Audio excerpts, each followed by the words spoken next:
Hey, I'm Jacqueline Thomas, the host of a brand new Black Effect original series, Black Lit, the podcast for diving deep into the rich world of Black literature. Black Lit is for the page turners, for those who listen to audiobooks while running errands or at the end of a busy day. From thought-provoking novels to powerful poetry, we'll explore the stories that shape our culture. Listen to Black Lit on the Black Effect Podcast Network, iHeartRadio app, Apple Podcasts, or wherever you get your podcasts. Want to know how to leverage culture to build a successful business? Then Butternomics is the podcast for you. I'm your host, Brandon Butler, founder and CEO of Butter ATL. And on Butternomics, we go deep with today's most influential entrepreneurs, innovators, and business leaders to peel back the layers on how they use culture as a driving force in their business. Butternomics will give you what you need to take your game to the next level. Listen to Butternomics on the iHeartRadio app, Apple Podcasts, or wherever you get your podcasts. What's up, y'all? This is Questlove, and you know, at QLS, I get to hang out with my friends, Sugar Steve, Laia, Fontigolo, Unpaid Bill, and we, at Questlove Supreme like to nerd out and do deep dives with musicians and actors and politicians and creatives and people that we feel really deserve that attention. We learn, we laugh, we fall down rabbit holes. Listen to Questlove Supreme on the iHeartRadio app, Apple Podcasts, or wherever you get your podcasts. Suprema! Mental health is now talked about more than ever, which is awesome.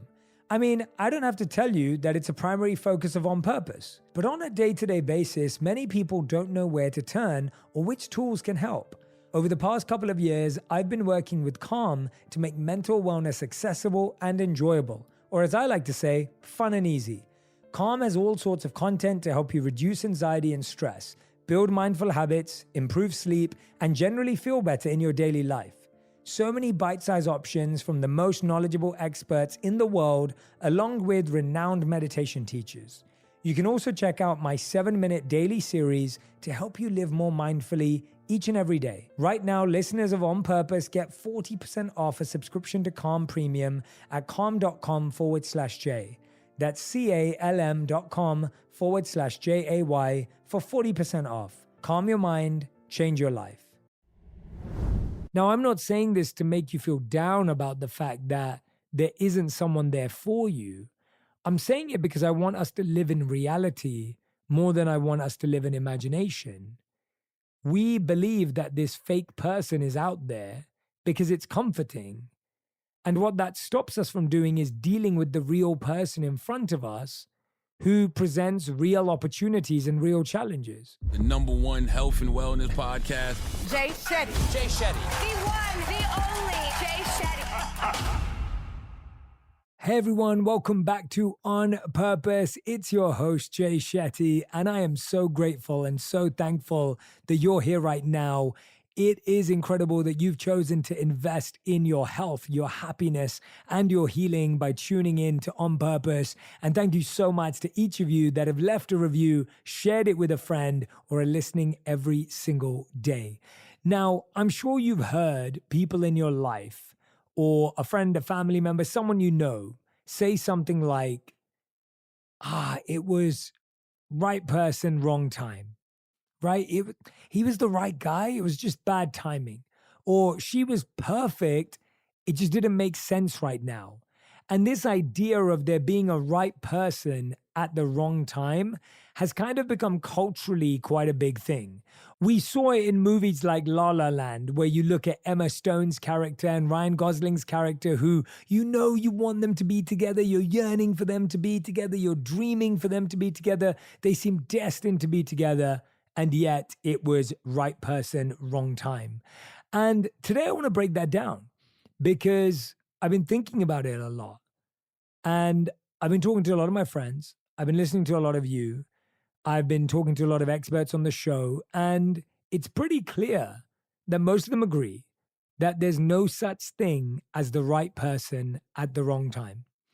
I know it's painful to hear it. I know it's uncomfortable to hear it. And I know some of you right now are saying, no, Jay, what are you saying? But I promise you that it's not a hopeless thing for me to say. It's actually going to redirect your mind in a healthy way.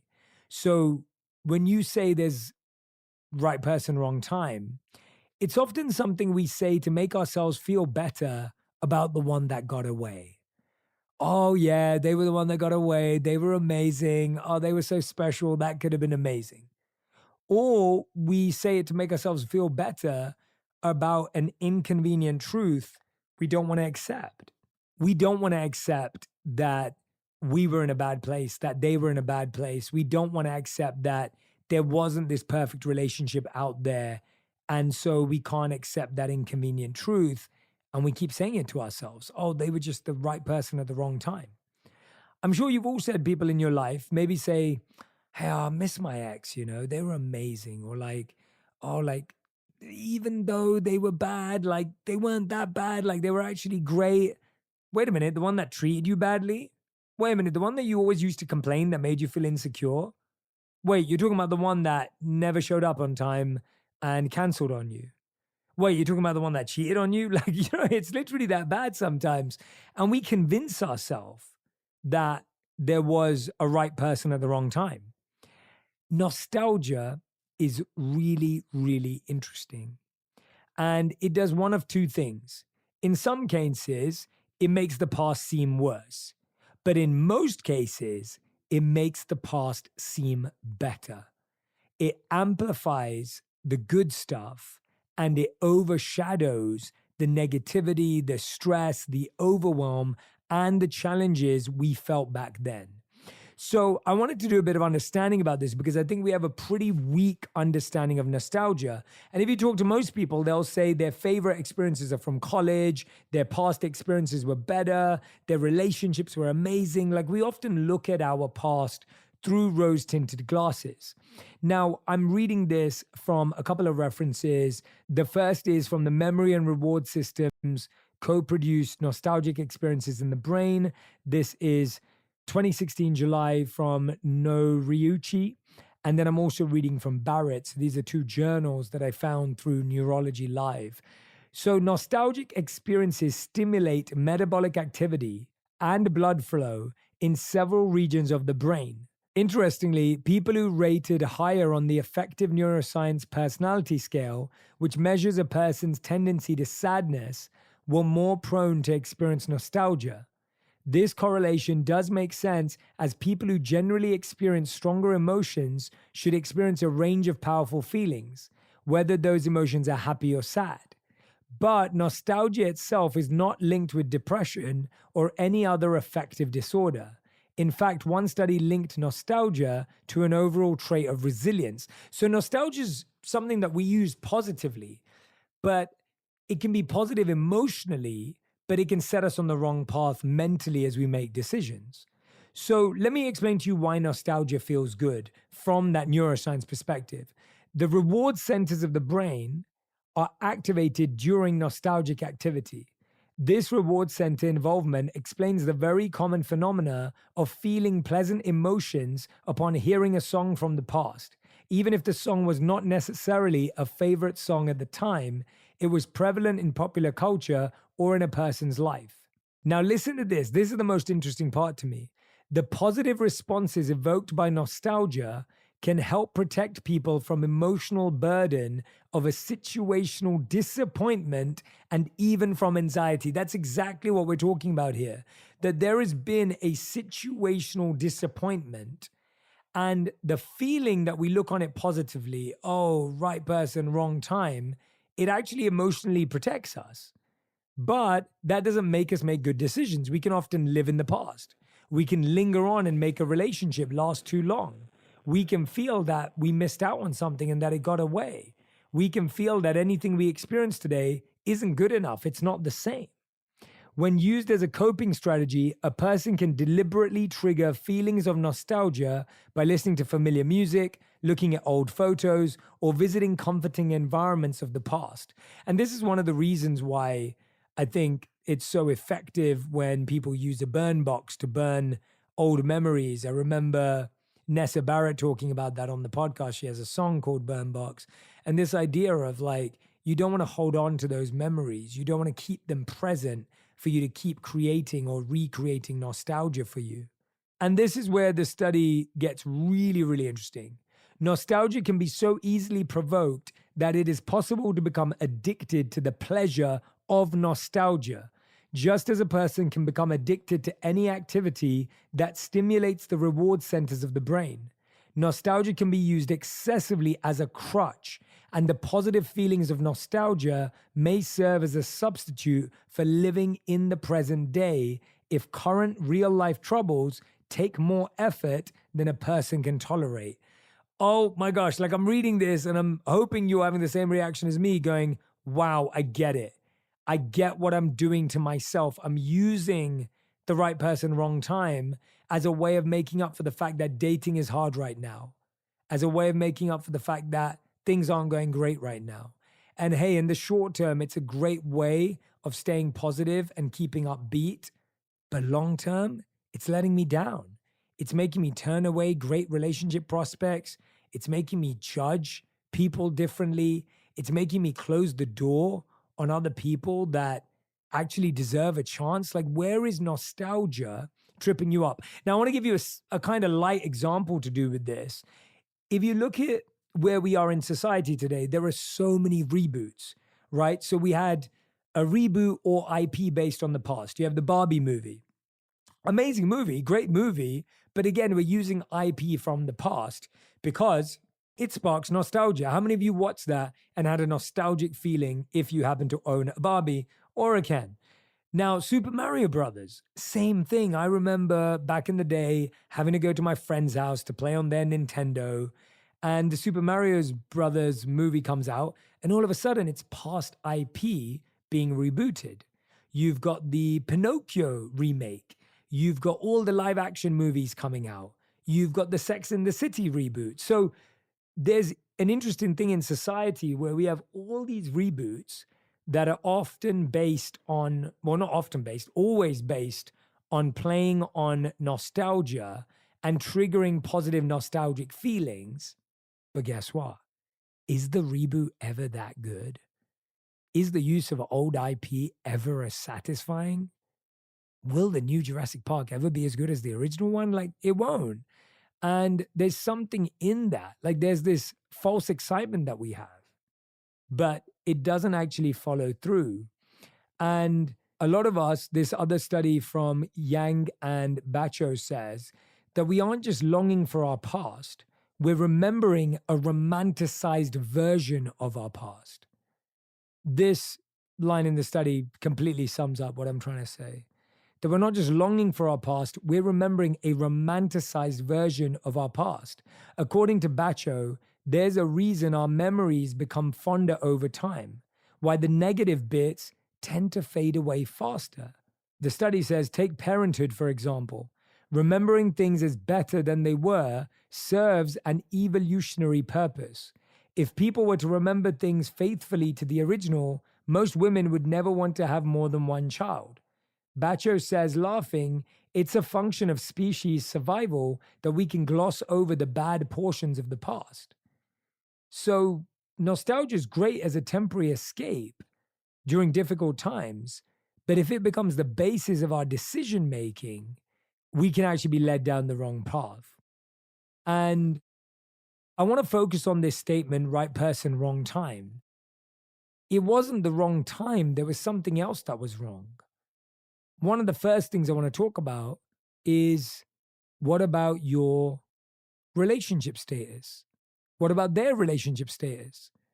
Maybe they just got out of a relationship. Maybe they'd been single for too long.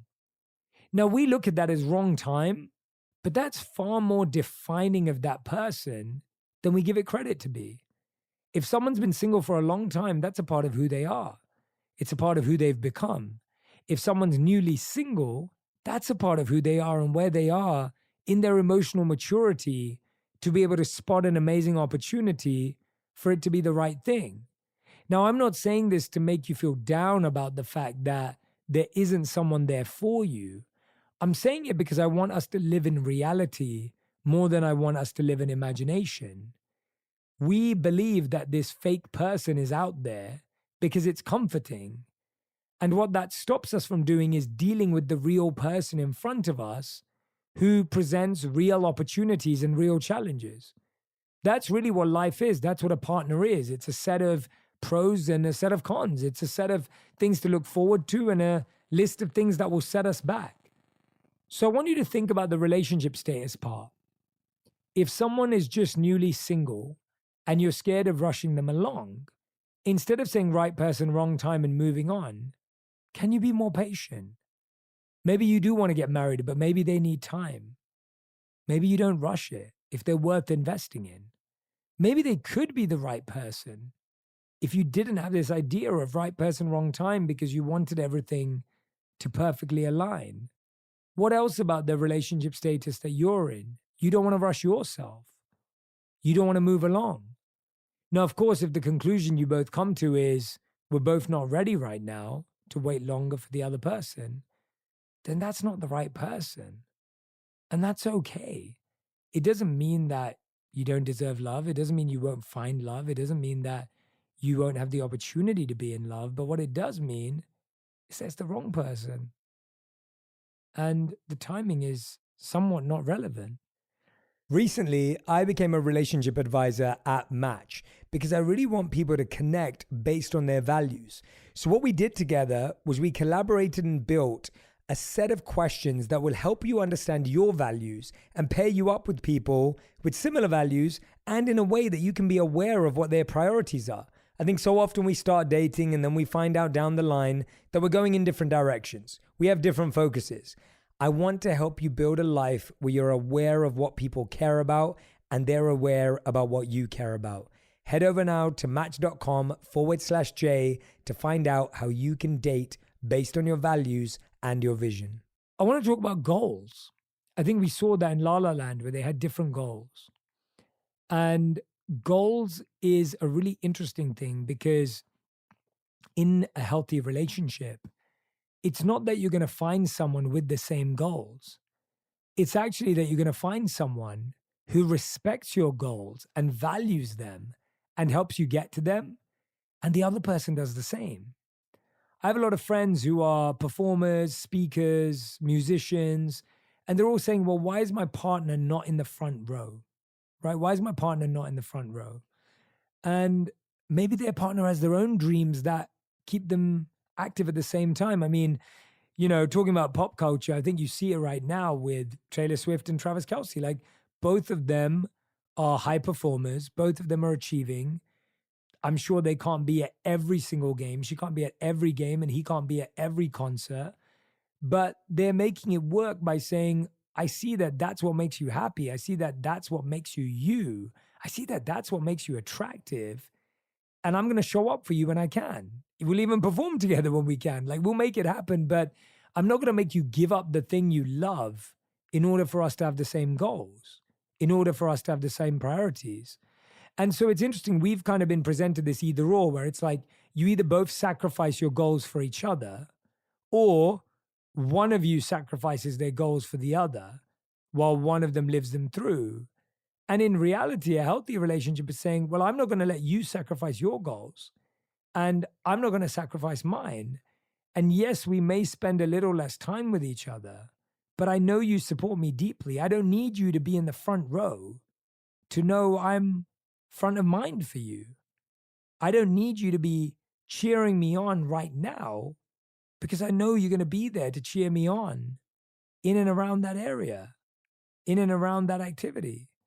And I think so many of us can lose a great relationship because we think, oh, well, our goals have to perfectly match. Our goals have to perfectly align. Now, another area is trauma. A lot of people today say, I want to be with someone who's gone to therapy. They have to be focused on healing. The truth is we don't know when someone's healing journey is going to start, and we don't know when ours is going to end. Let me say that again. You don't know when someone's healing journey is going to start, and you don't know when your healing journey is going to end. You could feel that you've done a lot of healing, and something next year could trigger a new reason to heal. And someone else may have gone to therapy for years, and they may actually be in a peaceful place right now. The right person will heal themselves as they watch you heal. The right person will be patient with you as you are patient with them. The right person will make time and space for what you need as you make time and space for them.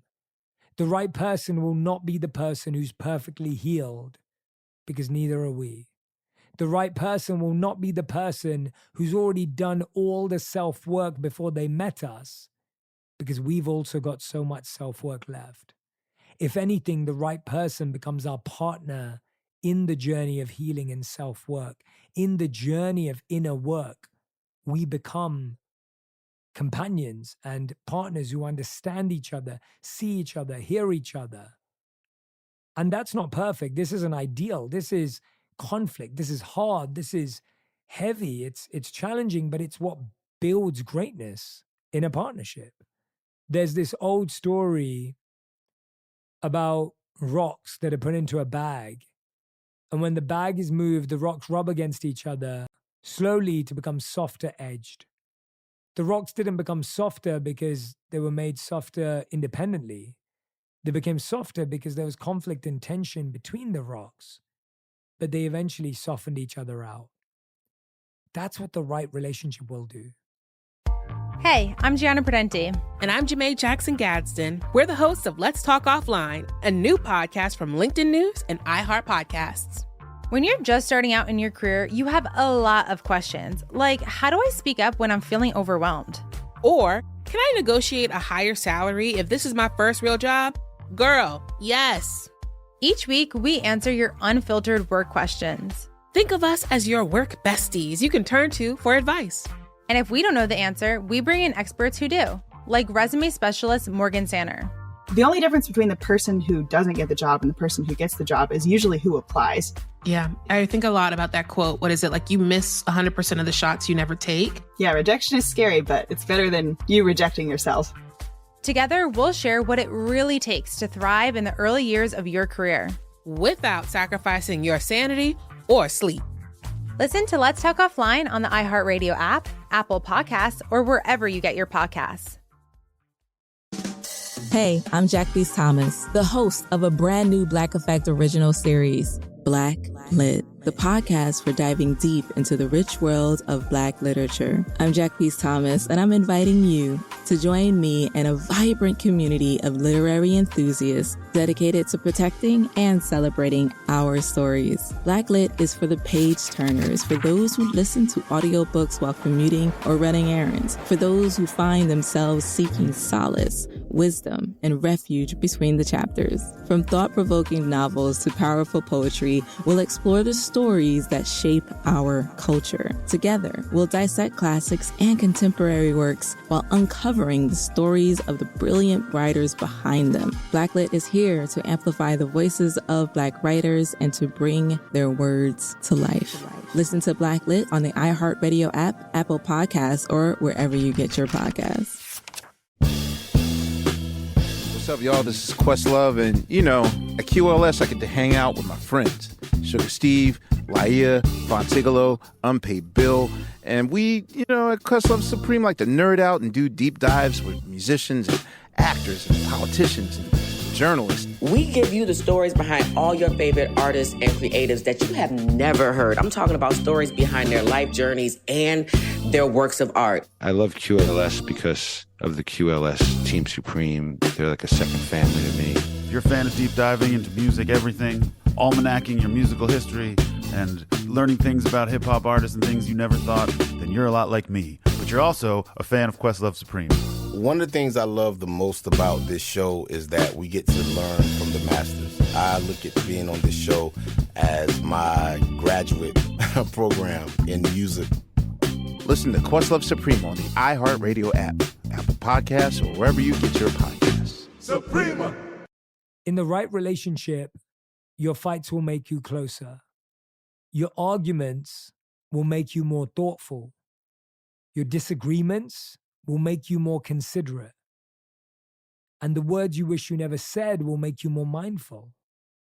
That's what happens. Now, a lot of us, the next one is we live in a state of they were the right person at the wrong time,